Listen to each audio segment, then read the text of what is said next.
नमः। रुचिरा इति पाठ्यपुस्तकस्य अनुशिक्षणे भवतां सर्वेषां स्वागतम्। प्रियछात्राः, वयम् अद्य कक्षा षष्ठस्य सप्तमः पाठः बकस्य प्रतिकारः इति पाठस्य अभ्यासं पूर्णं करिष्यामः। अभ्यासस्य पूर्वं वयं सर्वेपि शब्दार्थान् पश्यामः। तो शब्दार्थाः के एक बार हम शब्दार्थान् पश्यामः। तो यहाँ से आप सभी को शब्दार्थ लिखने हैं, ठीक है। एक बार आप शब्दों को देख लें, उसके बाद इन शब्दार्थों को आपको कॉपी में लिखना है, ठीक है। चाहें तो आप संस्कृत, हिंदी और अंग्रेजी भी लिख सकते हैं, ठीक है। अगर इंग्लिश नहीं भी लिखते हैं तब भी आप हिंदी और संस्कृत में लिख लीजिएगा। इसके बाद चलते हैं पहले प्रश्न पर। कल हमने इस पाठ से संबंधित जो अव्यय पद थे, जो कभी परिवर्तित नहीं होते, ऐसे शब्दों को जाना था, जो कुछ इस प्रकार से हैं। एक बार उच्चारण करेंगे और इनके अर्थों को बताने का प्रयास करेंगे। यत्र, यत्र मतलब जहां, तत्र मतलब वहां, कुत्र मतलब कहां, अत्र मतलब यहां, अन्यत्र कहीं और, यदा जब, तदा तब, कदा कब, एकदा एक बार, च मतलब और, अपि भी, अद्य आज, श्वः आने वाला कल, ह्यः यस्टरडे, प्रातः मतलब सुबह, ये सारे क्या हैं? समय सूचक हैं, ठीक है। यदा, तदा, कदा, एकदा, अपि, अद्य, ठीक है। अद्य, श्वः, ह्यः, प्रातः, ये क्या हैं? समय सूचक अव्यय हैं। स्थान सूचक अव्यय कौन कौन से हैं? यत्र, तत्र, कुत्र, अन्यत्र, ठीक है। इस प्रकार से ये सारे शब्द के हैं स्थान सूचक अव्यय कहलाते हैं। फिर है कुछ अहर्निशम दिन रात, अधुना इस समय, एव ही, कुतः कहां से, कुत्र मतलब कहां, कुतः मतलब कहां से, सायं मतलब सायंकाल, ठीक है। ये समय सूचक हो गया। तो इस प्रकार से पहले प्रश्न में जो अव्यय पद उच्चारण करने थे वो हमने किए। अब हम प्रश्न नंबर 2 की ओर बढ़ेंगे, जहां पर मंजुषातः उचितम अव्ययम पदम चित्वा रिक्त स्थानम पूरयत। कह रहा है कि मंजुषा से, मंजुषा दी हुई है, उस मंजुषा से उचित अव्यय पद चुन करके रिक्त स्थान की पूर्ति करें। तो पहला पद है अद्य, अद्य मतलब आज, अपि मतलब भी, प्रातः मतलब सुबह, कदा मतलब कब, सर्वदा मतलब हमेशा, अधुना मतलब इस समय, ठीक है। तो भ्रमणम स्वास्थ्याय भवति, तो भ्रमण करना स्वास्थ्य के लिए अच्छा होता है। कब का, किस समय का भ्रमण? प्रातः। तो प्रातः भ्रमणम स्वास्थ्याय भवति, ठीक है। तो पहले का हमने लिखा प्रातः। अब इसी का दूसरा ख लिखते हैं, सत्यम वद, सर्वदा सत्यम वद, हमेशा क्या बोले? सत्य बोले, ठीक है। उसके बाद गौ पे चलते हैं। कह रहा है कि त्वम अपि मातुल गृहं गमिष्यसि, क्या तुम भी अपने मामा के घर जाओगे? अपि भी, ठीक है। अगला है दिनेशः विद्यालयं गच्छति, अहम अपि तेन सह विद्यालयं गच्छामि, ठीक है। तो इसमें प्रश्न 2 बन सकते हैं। कदा, कब अपने मामा के घर जाओगे, क्या तुम भी मामा के घर जाओगे, ये प्रश्न बन सकता है। और यहां बन जाएगा अपि, ठीक है। तो इसमें दोनों में से कोई एक बना लीजिएगा आप। प्रश्न नंबर 2 में त्वम कदा मातुल गृहं गमिष्यसि, ठीक है। अधिकतम शुद्ध ये होगा, लेकिन इसका प्रयोग भी हो सकता है। दोनों का ही प्रयोग एक वाक्य में हम कर सकते हैं, ठीक है। अपि का प्रयोग भी कदाचित प्रश्नवाचक बनाने के लिए होता है। तो अगला है अधुना विज्ञानस्य युगम अस्ति, अधुना मतलब इस समय, किसका युग चल रहा है?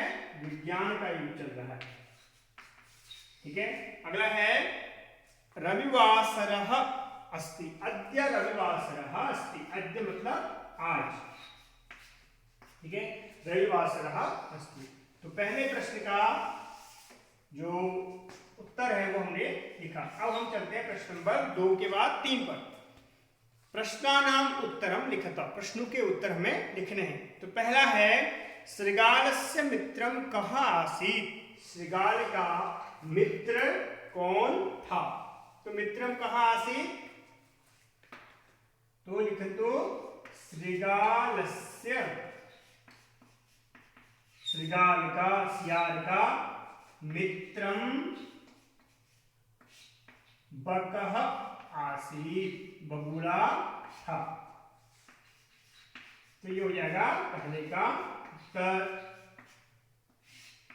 ठीक है, ये प्रश्न नंबर क।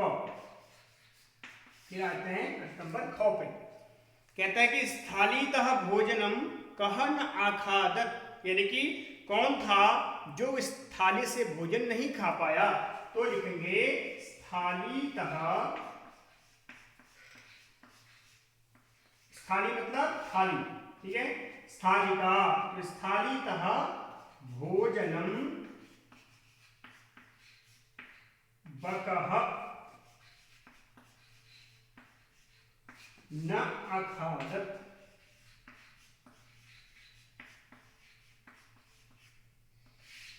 ठीक है, तो बगुला थाली से भोजन नहीं खा पाया क्योंकि उसकी चोंच थी, तो चोंच से वो थाली से नहीं खा पा सकता था।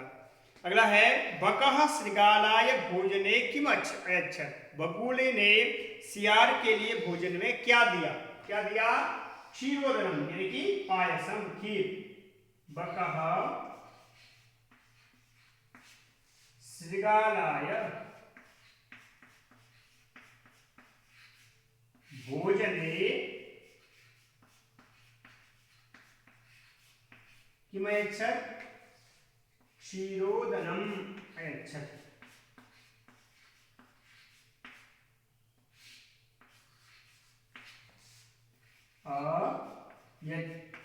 अयच्छत् मतलब यच्छ मतलब देना, ठीक है, अयच्छत् दिया। अगला लास्ट प्रश्न है श्रृगालस्य स्वभावः कीदृशः आसीत्। सियार का स्वभाव कैसा था? तो श्रृगालस्य स्वभावः कुटिलः आसीत्। तो श्रृगालस्य स्वभावः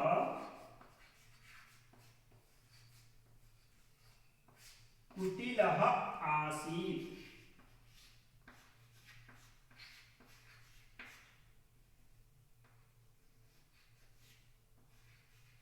कुटिलः आसीत्, तो कुटिल था, यानी कि मन के अंदर कुछ और बाहर कुछ और जो करते हैं उसको बोलते हैं कुटिल स्वभाव वाले। ठीक है, तो इस प्रकार से प्रश्न नंबर 3 पूरा हुआ। चलते हैं प्रश्न नंबर 4 पर। चौथे प्रश्न में कहते हैं कि पाठात् पदानि चित्वा, यानी कि पाठ से शब्दों को चुनकर अधोलिखितानां विलोम पदानि लिखता, नीचे लिखे हुए शब्दों के विलोम शब्द लिखिए। तो पहला जैसे उदाहरण के लिए दिया इसने शत्रुहु का बिना मित्रम, सुखदम का क्या बन जाएगा? सुखदम, इसका विलोम दुखदम। ठीक है, सुखदम दुखदम। शत्रुता, तो क्या हो जाएगा इसका विलोम? मित्रता। उसके बाद अप्रसन्नः,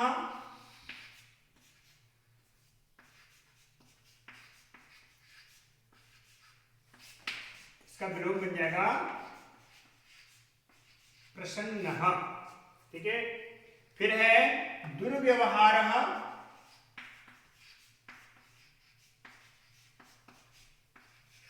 दुर्व्यवहार का क्या बनेगा? सद्व्यवहारः। ठीक है, फिर है सायं का विलोम क्या हो जाएगा? प्रातः। ठीक है, फिर असमर्थ का क्या बन जाएगा?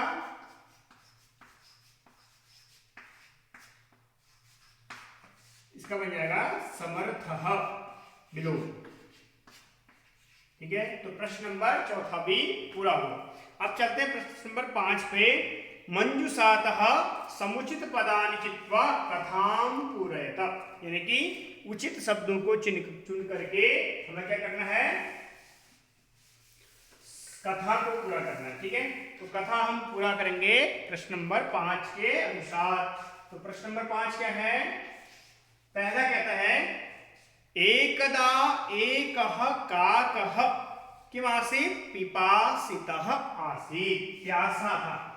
ठीक है, पहले का बन जाएगा पिपासितः।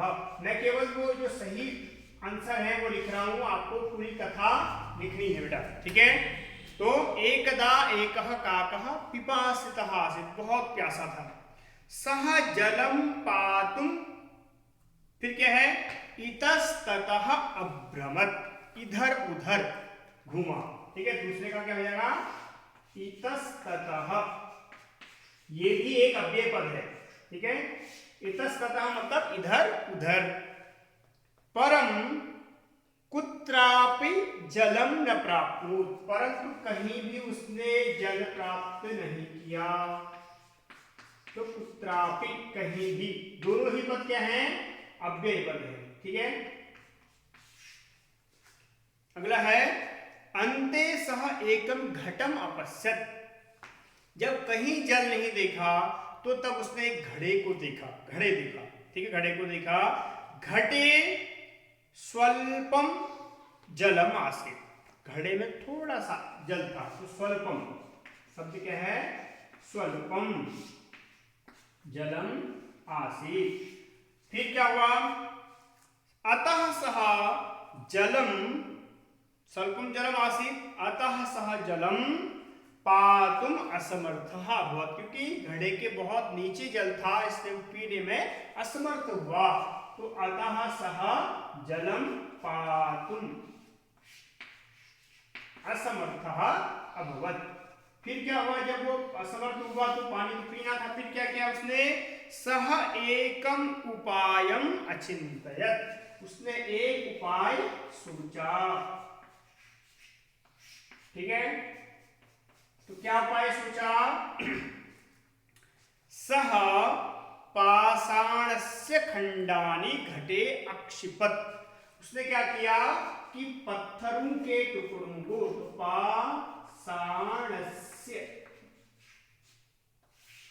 खंडानि कुत्र अक्षिपत्, घड़े में फेंके।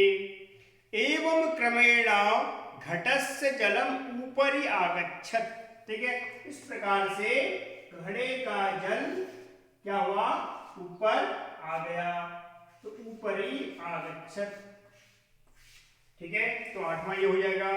फिर काकः जलम पीत्वा संतुष्टः अभवत्, कौवा जल पी करके क्या हुआ, संतुष्ट हुआ, संतुष्टः अभवत्। और अंत में क्या होगा, परिश्रमेण एव किम भवति, परिश्रमेण एव कार्याणि सिद्ध्यन्ति, यानी कि परिश्रम से ही कार्य सिद्ध होते हैं, न तो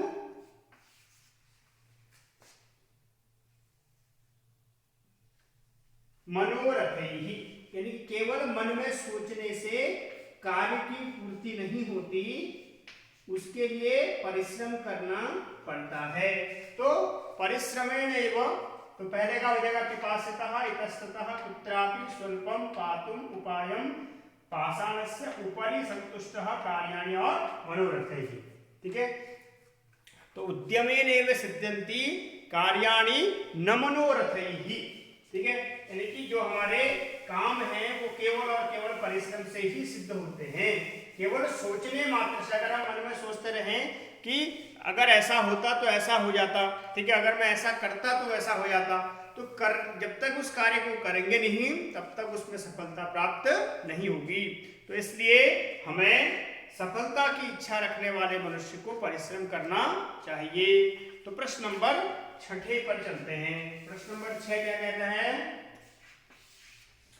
प्रश्न नंबर 6 कहता है कि तत्सम शब्दान लिखत। तद्भव क्या होते हैं?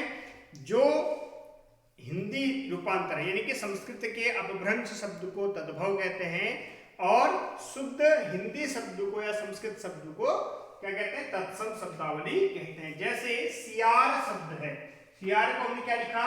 श्रृगालः। तो कौवे को क्या लिखेंगे? काकः। काकः मतलब कौवा। ठीक है, तत्सम शब्दावली लिख रहा हूं। उसके बाद मक्खी को क्या लिखते हैं? मक्षिका। ठीक है, उसके बाद बंदर मतलब वानरः। फिर बगुला है, बगुलों को क्या बोलते हैं? बकः। उसके बाद क्या है? चोंच मतलब चंचुहू। फिर नाक मतलब नासिका। ठीक है, तो इस प्रकार से प्रश्न नंबर 6 भी पूरा हुआ। तो कौवा ये आपके तत्सम शब्द हो जाएंगे, तत्सम शब्दावली। उसके बाद तद्भव जो हिंदी रूपांतर होता है उसका। ठीक है, कौवा। उसके बाद मक्खी, बंदर, वानरः, फिर बगुला, यक। ठीक है, उसके बाद चोंच, उसके बाद नाक। ठीक है, तो ये आपकी तद्भव शब्दावली होगी, होगी आपकी तत्सम शब्दावली। तो वकस्य प्रतिकारः नामक चैप्टर आपका अभ्यास इसका पूरा हुआ। तो इसको पूरा कर लेंगे।